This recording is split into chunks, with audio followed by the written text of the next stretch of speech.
to do the Bodhisattva vows.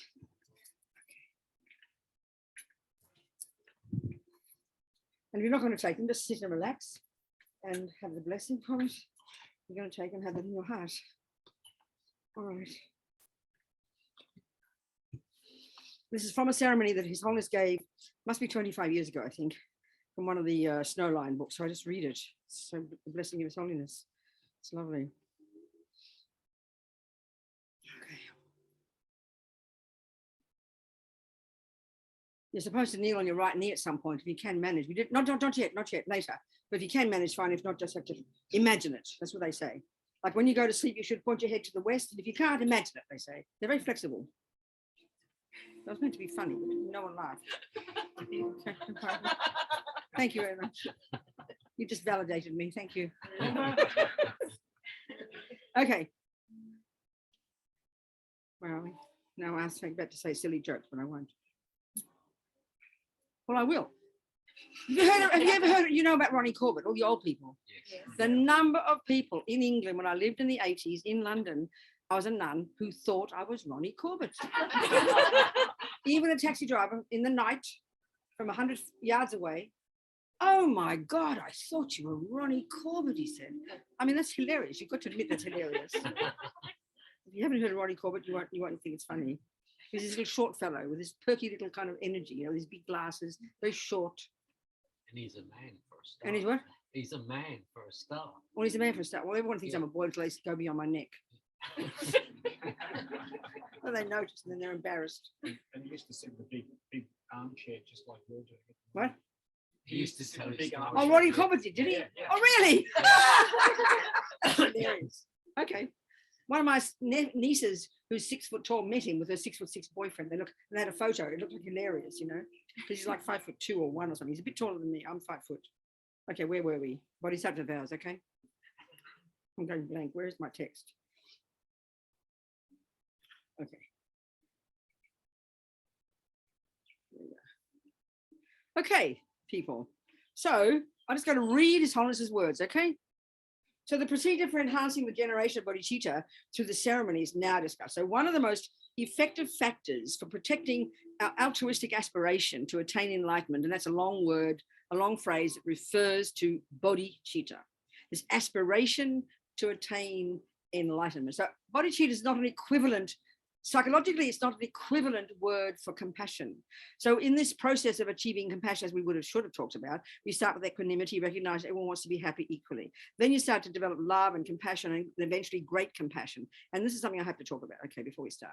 Great compassion is this outrageous, powerful level of altruism. Really, altruism is the Western word, I suppose. And sometimes in psychology, they make them different, but not for the Buddhists. So this love is, may you be happy. Compassion is, may you not suffer. And you grow these to a tremendous degree.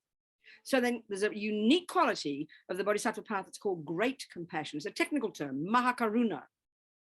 So compassion is, oh my God, look at that suffering. Great compassion goes, what can I do to fix it? That's His Holiness would call it universal responsibility. So we can all have compassion, but this really, when it becomes powerful, is when you step up, what can I do to help? That's what great compassion is. And that's the unique characteristic of the Bodhisattva.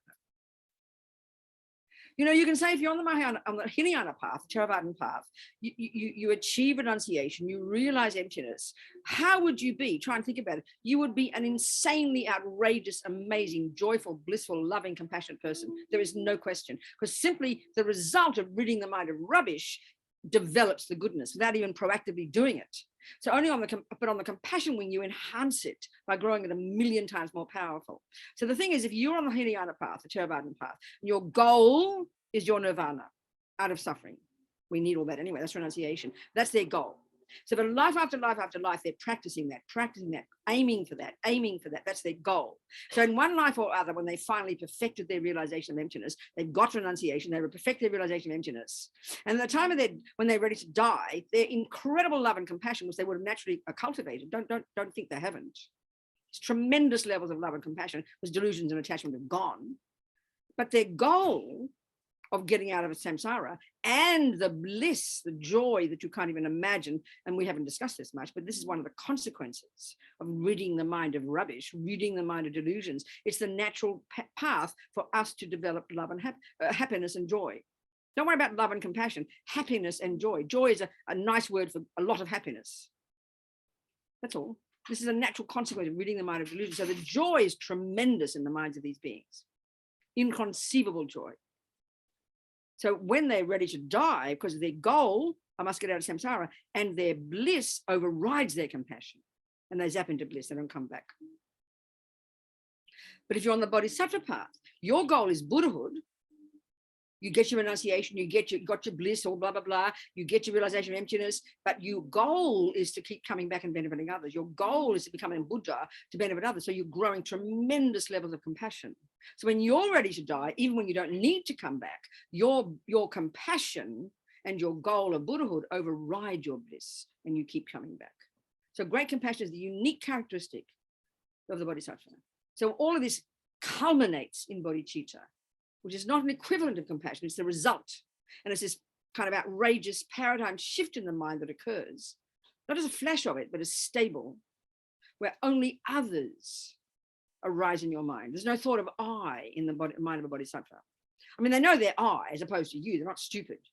You know, if they get an itch, they don't scratch you. They're not stupid. They know they're I, but there's no the usual neurotic, self-centered, panic, needy sense of I. That's gone. There is only others. You have to try and imagine that, that's all. And bodhicitta has two main components. One is this tremendous, spontaneous wish to only benefit whoever's in front of you, driven by compassion and wisdom to know how. And the long-term one, to never give up no matter how many lifetimes it takes. Perfecting one step at a time, the 6 perfections, so that eventually you accomplish the wisdom wing by getting wisdom and compassion, by getting concentration and wisdom, and then the first 4 you complete the compassion wing, and then you become a Buddha. So lifetime after lifetime, you continue to go driven by this intense wish only to benefit others, and by having the wisdom to know how to do it. That's why your bird needs 2 wings. So great compassion.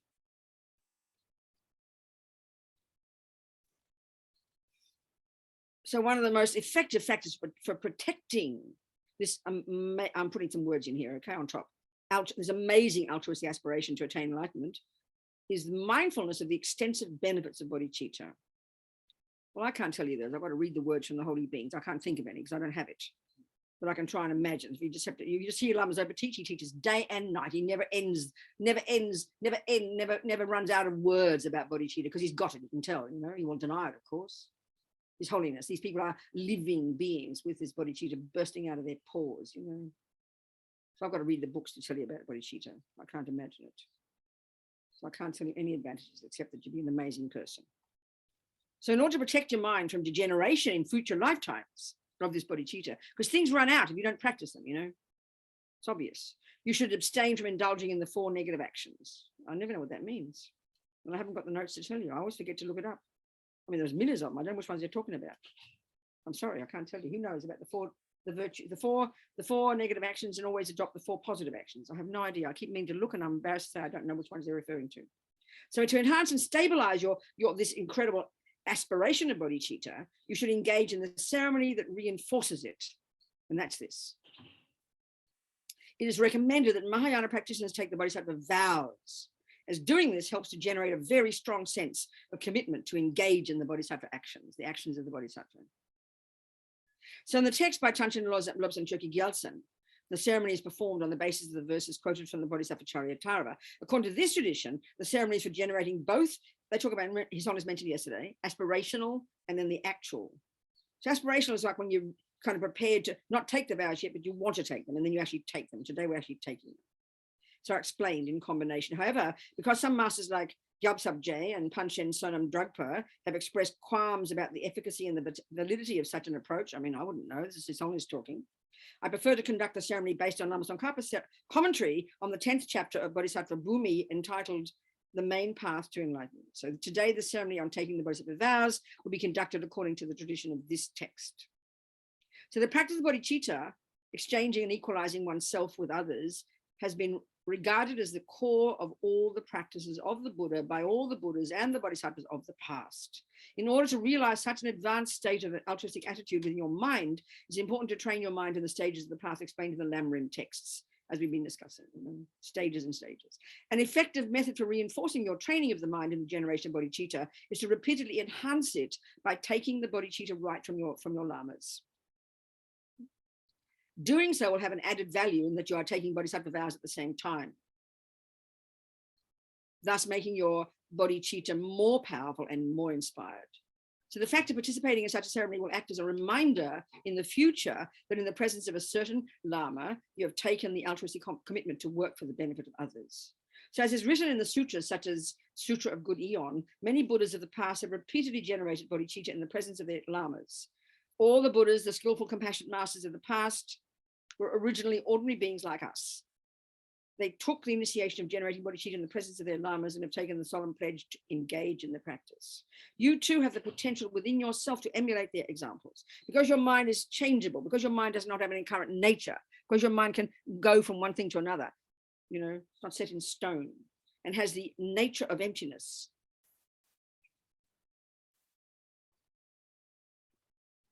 We all possess Buddha natures, how they say it, okay?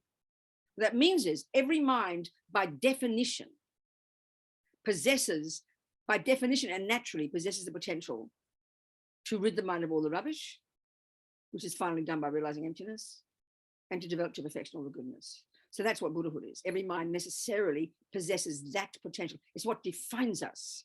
Finally, that's who we really are. That's truly who we are. We're trying to work out the meaning of life. It's for a Buddha, according to Buddha, this is it. Become a Buddha, because it's our natural potential. It's like there's no choice. I like to use the example of an acorn. By definition, an acorn is a potential oak tree. By definition. It could be used for food, could be used for jewelry, could be used for weapons, but what it is in its nature, this is the meaning, in its bare bones nature, what defines its existence is its potential, given the various conditions, to turn into an oak tree. That's what Buddha nature means. So how tragic not to turn yourself into an oak tree. What a pity, what a waste. That's our trouble. We think I'm an acorn. We are an acorn. We just think we're an acorn in our nature. So you shine yourself up and put new hats on every day and try to be the nicest acorn. What a terrible waste. It's like a joke. I'm the best acorn. I mean, it's pathetic. Okay? So we'll turn ourselves into an oak tree. That's our true nature. But of course, it's not evident, is it? You see an acorn, and you see an oak tree, you're never going to know that's the cause of that one until you learn it. In a million years, you won't deduce it's the cause of that one. They look different. Okay, where are we? Okay. So all the Buddhas, all the skillful, compassionate, holy beings of the past were originally ordinary like us. They took the initiation, blah, blah, blah. You too have the potential, because your mind is in the nature of change and finally it's empty, which means you can become a Buddha because your mind is empty. Remember that. Things exist because you are empty. That's the point. You possess yourself within yourself the Buddha nature. Also, the essential nature of your mind is clear light, and the delusions that taint it are merely superficial and have not penetrated to its core. This is the unique, outrageous, insane, radical psychological point that Buddha makes. That's incredible when you hear it. Don't hear it as religion. It's psychology. Buddha's a genius. I mean, who am I to say anything, but I have to say it. As if I know, I don't. I'm just quoting. I mean, he didn't say that. I'm saying that. So if you make the right effort and all the potentials and have all the potential within yourself, which you do have, you'll become a Buddha.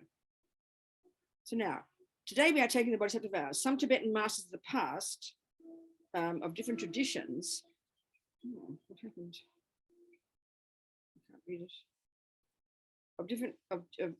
Of something.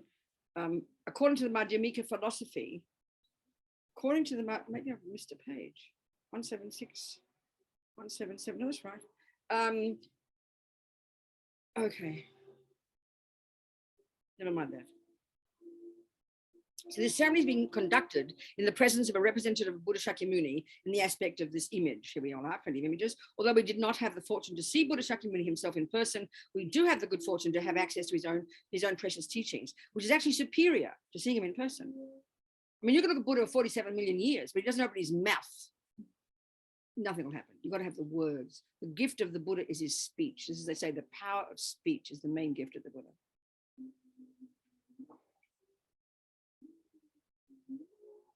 So in the aspect of that, and then we have the great fortune to have access to his teachings. The same is the case with the great Indian masters like Nagarjuna and his immediate disciples. If we make the necessary effort and undertake the practice and study, we can fully enjoy a benefit equal to that of having met them in person. So in Tibet, due to the profound kindness of the translators, as well as that of the great religious kings, Tibetans had the good fortune and opportunity to undertake the practice and study of Buddhism without having to undergo the ordeals of traveling to India.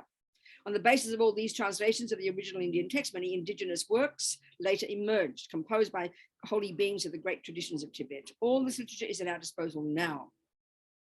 So visualize in space, in front of you, all these exalted beings, including Shakyamuni Buddha, Nagarjuna, Aryadeva, the 80 Mahasiddhas, the great masters of the Nyingma tradition, Atisha and his followers, the masters of the Kadampa tradition, the 5 great masters of the Sakya tradition, the lineage of Namdre practice, the great masters of the Kagyu tradition, such as Mapa, Milarepa and their followers, and also the great masters of the Gelug tradition, Lama Tsongkhapa and his followers. Around you also are all the protectors who have taken the oath in the presence of Buddha Shakyamuni to safeguard and protect the precious doctrine of Buddha. Visualize as well all the harmful negative beings, or actually an embodiment of your own delusions, from which you are being protected by the guardians. Also visualize various emanations of the Buddha actively working for the benefit of all living beings. Surrounding you are all the sentient beings in the aspect of human beings, all of them from all the realms, but as humans, which is the form they can get enlightened in. They're all undergoing the sufferings of their individual realms, but you see them in the form of a human. So now, having created this mental image, all the holy beings right back to the Buddha, try to imagine, and all the suffering sentient beings surrounding us, all in the form of humans, which is the form they can get enlightened in. Think all of them present. Just use your creative imagination. Now question yourself as to how all these objects of refuge, the Buddhas and the holy beings of the past, achieve such a high state of realization and reach the state where they can provide protection to all living beings. You will find that it's because of their having made effort in the practice of Dharma in general, and in particular, the practice of bodhicitta. So wisdom is what you need to see the minds of others, which brings you your happiness first, and then you see the minds of others because you're clear. But compassion is the energy and the wish to help. Compassion on its own is not enough. Wisdom on its own is not enough. You need both. The bird needs 2 wings. You need the incredible compassion to want to benefit, but you need the wisdom to know how. This is the miracle.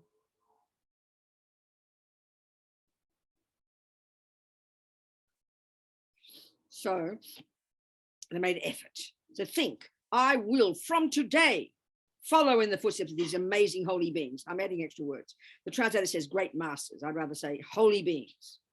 And take the initiation, I'll take the initiative of, they always use the verb generate. We don't speak like that in English. We kind of put in your mind and want to have it. Generate, imagine having bodhicitta, imagine wanting bodhicitta, like that. So strictly speaking, a practitioner who is taking the Bodhisattva vows should have as a prerequisite the aspirational attitude of bodhicitta.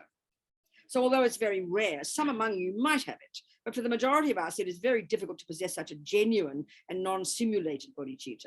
So as we discussed earlier, we didn't because of previous teaching, altruism is good heart at the source of all goodness and benefit. Therefore, although we may not have realized a genuine bodhicitta within ourselves, at least we should have a very strong single-pointed admiration for it and simulate the experience of an altruistic mind.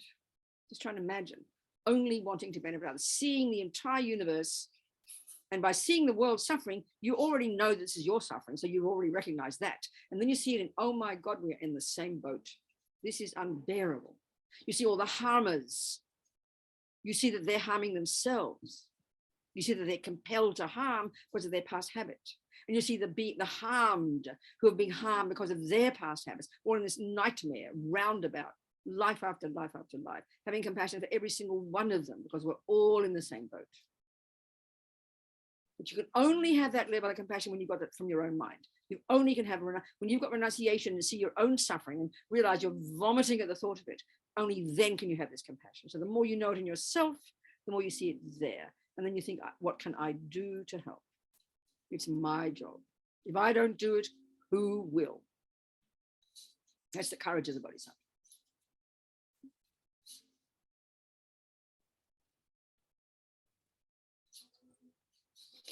So the person from whom you're taking the Bodhisattva vows should have the realization of bodhicitta, and such a master, such a holy being should also be an expert in the right of giving the Bodhisattva vows, although, and this is Holiness talking, I mean, how embarrassing, but this is me talking, although I do not claim, with absolute certainty, me now, not His Holiness, to have the full qualifications. I can confidently say, the best I can say, that I do have some, His Holiness says strong admiration. I can say maybe a tiny taste when I see these holy beings, gives me some courage to know it's possible, for the observance of the noble ideals of a bodhisattva. So His Holiness says, I have received the Bodhisattva vows myself, according to the procedure outlined in this text from my tutor, the late Kyabje Ding Rinpoche, at the sacred site of Bodhgaya Stupa. Today, the Bodhisattva vows are being imparted to you through the same ceremony. So now, and I've received these from Lama Yeshe, Lama Zopa Rinpoche, His Holiness Dalai Lama, and my other lamas. So I'm passing on their energy to you. Okay. So now it begins with a request to the Lama to bestow the vows. Then when you make the request, you should kneel and bow to the Lama. Those who cannot kneel can sit, but those who can should maintain the kneeling. So if you can do it, just kneel on your knee. If you can, do the best you can. And it's a very short thing to say it, but just to make it brief. If you can kneel, fine. If you're not, just visualize. We try and imagine His Holiness is talking to you, not me. I'm sorry, but I'm the best you can get. So, O Lama, pray, attend to me. Wait a minute. You got to say it? Yeah, you got to say it after me. So, O Lama, pray, attend to me. O Lama, pray, attend to me. And they say child here, but Lama Zopa doesn't like child. It should be like son or daughter, if you like, or even the heir of the family. The heir, the Bodhisattva is like an heir to the throne, is how they talk about it. So heir is a good word. The heir to the throne, you know. So I as an heir, I mean, or just say son or daughter of the family, that'll do. I say daughter or son, whoever you think, and if you're non-binary, I don't know what you're going to say. You make up your own. You understand? I, as a son or daughter of the family, say whatever word you want. Whatever we are. Yeah, seek to take the vows of Bodhisattva ethics. Should there be no harm, kindly listen to my plea and bestow the vows. O Lama, pray attend to me. I, and whoever you are of the family, son or daughter, seek to take the Bodhisattva vow, the vows of Bodhisattva ethics. Should there be no harm, kindly listen to my plea and bestow the vows. O my Lama, pray attend to me. I, son or daughter of the family, whatever you want, seek to take the vows of Bodhisattva ethics. Should there be no harm, kindly listen to my plea and bestow the vows. So now I'm supposed to quote heavily from all the sutras and related commentaries by great bodhisattvas and explain the great benefits of bodhicitta in order to inspire you to rejoice in having the fortune of obtaining this precious opportunity to take the bodhisattva vows and firmly commit yourself to the noble ideals of the bodhisattva. That's about all I can say. So try and remember all the words you've ever heard from all the holy beings and try and be inspired by it and get some enthusiasm for it for yourself, for your own benefit. His Holiness said yesterday, if you want to benefit others, practice bodhicitta. You want to benefit yourself, practice bodhicitta. So be happy about it. As he says, sometimes he says, you're going to be selfish, be wisely selfish. Practice compassion. So see it as an enthusiasm, to help others. Kind of gives you joy, You look at all these holy beings. Just think of them. So now after more thing. So wait a minute, what's happened here? I have to now ask you a question, but you don't seem to have to answer. So I just have to ask the question, okay? O son or daughter of the family, listen to me. Do you aspire to liberate the beings who are not liberated yet, free those who are not free yet, relieve those not relieved yet, and lead to the state beyond sorrow those who have not been reached that state yet?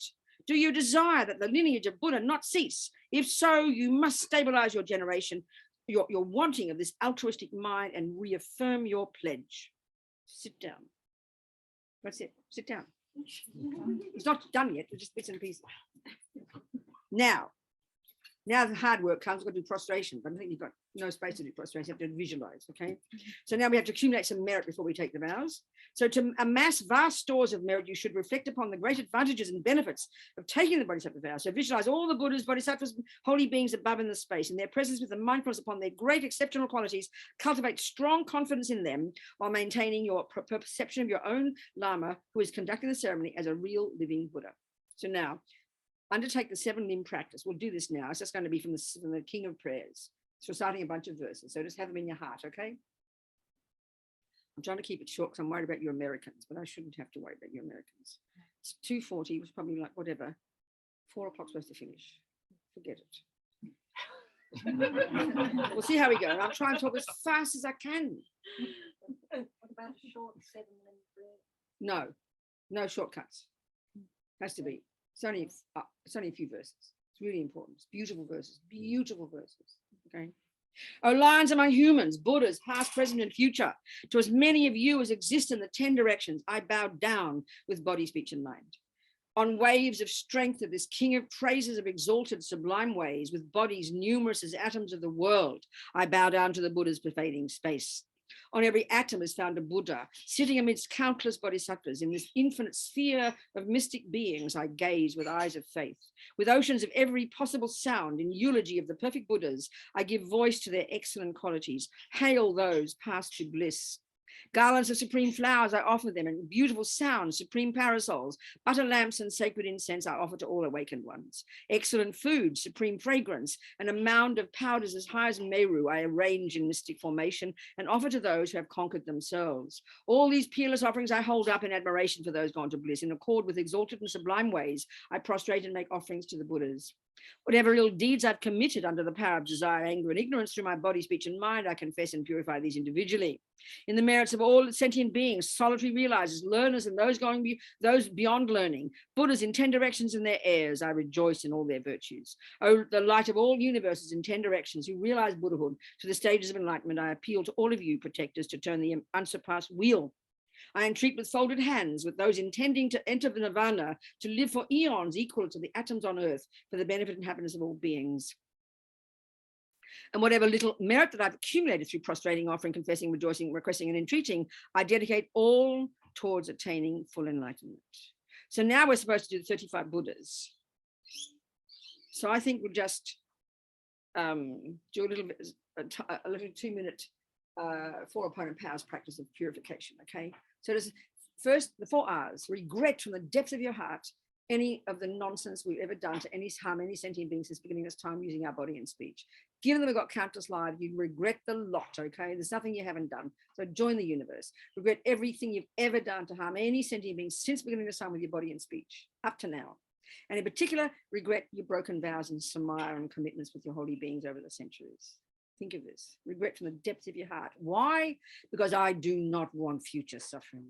I do not want to be separate from the holy beings in all my future lives. So whom can I turn to give me advice? We take refuge in the Buddha. How amazing. Above your head, Bodhisattva, blissed out. So happy there's a Buddha who's got methods, your doctor. And then have compassion for all those sentient beings you've harmed. You must purify for their sake as well. Third one, the remedy. Say mantra 3 times and imagine nectar filling you completely, purifying every atom of anything you've ever done with your body, speech, and mind to harm sentient beings and to harm yourself. Om Bodhisattva Sama Manupala Bodhisattva Teno Patita Dito Mebawa Sujo Shayo Mebawa Suko Shayo Mebawa Anorata Mebawa Sarva Siddhi Mebaya Sawakama Sutsa Me Siddham Shyam Kuru Hong Ha Ha Ha Ha Ho Bhagavan Sarva Tadagara Vajramami Musa Vajraba Masama Sattva Ahung Pe Om Bodhisattva Sama Manupala Bodhisattva Teno Patita Dito Mebawa Suko Shayo Mebawa Anorata Mebawa Sarva Siddhi Mebaya Sawakama Sutsa Me Siddham Shyam Kuru Hong Ha Ha Ha Ha Ho Bhagavan Sarva Tadagara Vajramami Musa Vajraba Masama Sattva Ahung Pe. Choose enough. Then finish. Resolve. I will do the best I can to control my body, my speech, so I do not harm others, so I do not harm myself, and I'll do everything I can to watch my mind, and I'll do my best to keep all my vows and my commitments. That's it. We just did it. Okay, next. Got to kneel again. So now, you're not going to hear the vows. It's just this little thing. You just answer questions. That's all. It's not going to say the vows. So now, O Lama, kindly bestow upon me the perfect vows of Bodhisattva ethics. Wait a minute. Yeah, you've got to say it 3 times. O Lama, kindly bestow upon me the perfect vows of Bodhisattva ethics. Please bestow them quickly. O Lama, kindly bestow upon me the perfect vows of Bodhisattva ethics. Please bestow them quickly. O Lama, kindly bestow upon me the perfect vows of Bodhisattva ethics. Please bestow them quickly. So having made this request, you should now solemnly sit down on your cushion with a feeling of joy at the immediate prospect of receiving the vows. I mean, we're supposed to be kneeling when we take them, so I'm a bit confused, but he says that, so do it, sit down. I know I'm confused by that, but never mind. Sit down or stay seated. So now, determining of the presence of any obstacles, we have to now do. So in order to examine if you are adequately qualified to take the vows, well, I say most of us, we're all not, unless you're a holy being already, but we do our best. We have to fake it till we make it, okay? So now I have to ask you the following. O son of the family or daughter of the family and spiritual brother and sister called, all of you people, whoever you are you a bodhisattva or not? I mean, this is very peculiar. And did you make aspirational prayers for enlightenment? You've got to say, yes, I have. Yes, I have. Done. That's done. That bit's done. Do you wish to receive from me the ethics of the bodhisattva and also all the basis of bodhisattva training? Yes, I do. Yes, I do. Now that's it. Now we get to the main piece. It says, so now the actual ceremony of conferring the vows begins. It's all very short, really. So you reaffirm your visualization, all the Buddhas, bodhisattvas, the holy beings, and reflect, although I'm still in the cycle of samsara, tormented by delusions and suffering, I am much more fortunate than many of those sentient beings in that I've obtained a human existence, possess the capacity to judge between what is beneficial and what is not. Therefore, being always mindful of the great presence precious as a bodhichitta, I determine that I will work for the attainment of the completely enlightened state for the benefit of all. I will, by taking the bodhisattva vows, dedicate my whole life and energy to the practical application of the noble ideals of the bodhisattva.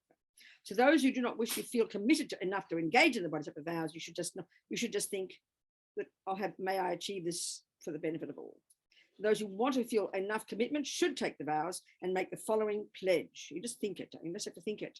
Just as the great bodhisattvas of the past, first generated bodhicitta, took the vows and dedicated themselves to the bodhisattva deeds, I too will take the vows and observe them by engaging in the bodhisattva deeds. So now the preceptor asks you to following 3 times, after which you reply positively. When you finish the 3rd repetition, you strongly imagine that you've received the complete set of the bodhisattva vows, which means the 18 root and the 46 secondary. Of course, we don't know what they are, so you just imagine it and you have to study them. So you do know. So I'll say 3 times, and at the end you say, yes, I will, 3 times. I mean, 1 time at a time. So now and I can't say all your names, so I don't remember you. Imagine your name is in there. You say your own name to yourself. O, who you are, son or daughter of the family, will you take from me the bodhisattva morality of restraint, the morality of gathering virtue, the morality of working for the sake of others? In short, all the ethical codes of bodhisattvas and their practices, which were the basis for the training of all the bodhisattvas of the past and are for all those present and will ever remain so for all future bodhisattvas. Yes, I will. Yes, I will. O, whoever you are, son or daughter of the family, will you take from me the bodhisattva's morality of restraint, the morality of gathering virtue, the morality of working for others' welfare, in short, all the ethical codes of bodhisattvas and their practices, which were the basis for training of all the bodhisattvas of the past, are all those for present and will ever remain so for all future bodhisattvas? Yes, I will. Yes, I will. One more time. O, say your name to yourself, son or daughter of the family, will you take from me the bodhisattva's morality of restraint, the morality of gathering virtue, the morality of working for others' welfare, in short, all the ethical codes of bodhisattvas and their practices, which are the basis for training of all the bodhisattvas of the past and are all for those present and will ever remain so for all future bodhisattvas? Yes, I will. Yes, I will. Concluding rites. So now the preceptor, while reciting the following, calls for the kind attention of all the Buddhas in the 10 directions. So I'm going to talk to the Buddhas in the 10 directions. I'm going to talk to them now. So you imagine yourself now touching with your head the feet of the Buddhas and the bodhisattvas visualized in front of you. I'm going to talk to them all. And you have your head on their feet. Think it. Oh, I beseech the attention of all the Buddhas, who, though residing in countless realms in the 10 directions and being beyond ordinary comprehension, possess the mind from which no event or sentient being is concealed. I call to your kind attention that the Bodhisattva, all these holy people, all these special people here in Noble Park today, on the 28th of August, on Sunday in Melbourne, Australia, and people in America on the 28th, on the 27th of August, and early in Europe on the 28th of August. Is that right? All of you, I call to your kind attention that all these people have taken the perfect vows of a bodhisattva 3 times from me, Thupten Kunsel, that's me, and I bear witness to this event. The Buddhas are so blissed out, you can't believe. They're so happy. So now I will now give you some encouragement by explaining the great benefits of taking the vows. I think just hear the words we've said already.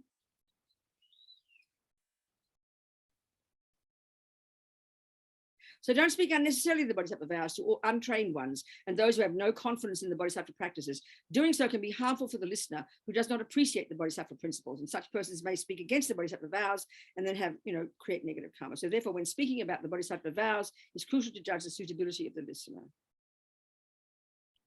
And that's it. We dedicate. And now we can do the empowerment. What is the time? How are we going? 10 to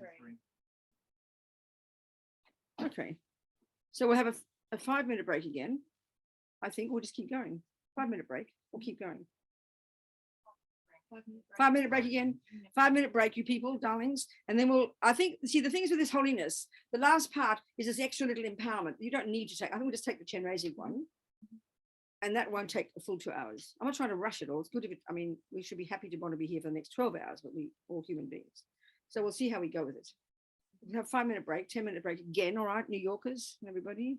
Lou, everyone's okay? And you Europeans, all right, you'll be fine. So I'll see you soon. Okay, 10 minutes. Thank you, Donna. Be so happy. Just be delighted and happy they've done this, okay? Be delighted and dedicate, because you might die in the next 5 minutes. So be very happy you're dying with Bodhisattva vows. And if you live long enough, we'll do that. We'll take the empowerment through something. 10 minutes.